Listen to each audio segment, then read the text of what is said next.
ದಿನಾಂಕ 27/6/2024 ನಾಡಪ್ರಭು ಕೆಂಪೇಗೌಡರವರ 515ನೇ ಜಯಂತ್ಯೋತ್ಸವವನ್ನು ದೊಡ್ಡಬಳ್ಳಾಪುರ ತಾಲೂಕಿನ ನೇರ್ಲಘಟ್ಟ ಗ್ರಾಮದಲ್ಲಿ ವಿಜೃಂಭಣೆಯಿಂದ ಆಚರಿಸಲಾಯಿತು.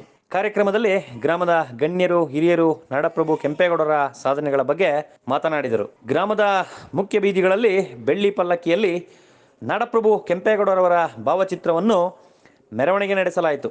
ಗ್ರಾಮದ ಮಹಿಳೆಯರು ಕಳಸವನ್ನು ಹೊತ್ತು ಮೆರವಣಿಗೆಯಲ್ಲಿ ಪಾಲ್ಗೊಂಡರು. ಜಯಂತ್ಯೋತ್ಸವದಲ್ಲಿ ಆಕರ್ಷಕ ಕಾರ್ಯಕ್ರಮಗಳು: ಕೇರಳದ ಚಂಡೆ ಕುಣಿತ, ಪಾಳೆಗಾರ ವೇಷ, ಹುಲಿ ವೇಷ, ವೀರಗಾಸೆ, ಗ್ರಾಮದ ಯುವಕರು ಸೇರಿ ನೃತ್ಯ ಮಾಡಿದರು.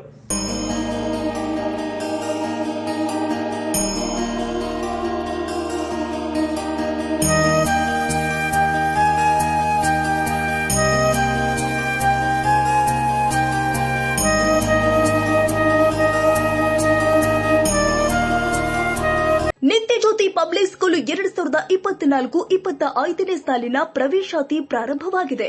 ಮಾಂಟೆಸರಿಯಿಂದ 10ನೇ ತರಗತಿವರೆಗೂ ಪ್ರವೇಶಾತಿ ಪ್ರಾರಂಭವಾಗಿದೆ. ಕೆಲವೇ ಸೀಟ್ಗಳು ಮಾತ್ರ ಲಭ್ಯ. ಅತ್ಯಾಧುನಿಕ ಶಿಕ್ಷಣ, ಉತ್ತಮ ಶಿಕ್ಷಕರು ಇದ್ದು 100ಕ್ಕೆ 100ರಷ್ಟು ಫಲಿತಾಂಶ ನೀಡಲಾಗುತ್ತಿದೆ.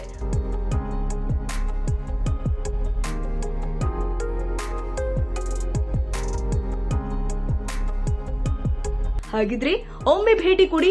ನಿತ್ಯಜ್ಯೋತಿ ಪಬ್ಲಿಕ್ ಸ್ಕೂಲ್, ಮಲ್ಲಸಂದ್ರ, ಹೆಸರುಘಟ್ಟ ಮುಖ್ಯ ರಸ್ತೆ, ಟಿ ದಾಸರಹಳ್ಳಿ, 560057. ಹೆಚ್ಚಿನ ಮಾಹಿತಿಗಾಗಿ ಸಂಪರ್ಕಿಸಿ 9535525779 ಹಾಗೂ 9448481782 ಮತ್ತು 9620162253. ಕಾರ್ಯಕ್ರಮದಲ್ಲಿ ಪಾಲ್ಗೊಂಡ ಎಲ್ಲರಿಗೂ ಅನ್ನ ಸಂತರ್ಪಣೆ ಕೂಡ ಏರ್ಪಡಿಸಲಾಗಿತ್ತು. ಜಯಂತ್ಯೋತ್ಸವದಲ್ಲಿ ನೇರ್ಲಘಟ್ಟ ಗ್ರಾಮಸ್ಥರು ಮತ್ತು ಅಕ್ಕಪಕ್ಕದ ಗ್ರಾಮಸ್ಥರು ಜಾತಿ ಭೇದ ಮರೆತು ಸಾವಿರಾರು ಸಂಖ್ಯೆಯಲ್ಲಿ ಸೇರಿ ಕಾರ್ಯಕ್ರಮದಲ್ಲಿ ಪಾಲ್ಗೊಂಡರು. ಕ್ಷಣ ಕ್ಷಣದ ಸುದ್ದಿಗಾಗಿ news 81 Kannada YouTube channel subscribe ಮಾಡಿ. ಹೊಸ ಸುದ್ದಿಗಳ ನೋಟಿಫಿಕೇಶನ್ಗಾಗಿ ಬೆಲ್ ಐಕಾನ್ ಕ್ಲಿಕ್ ಮಾಡಿ.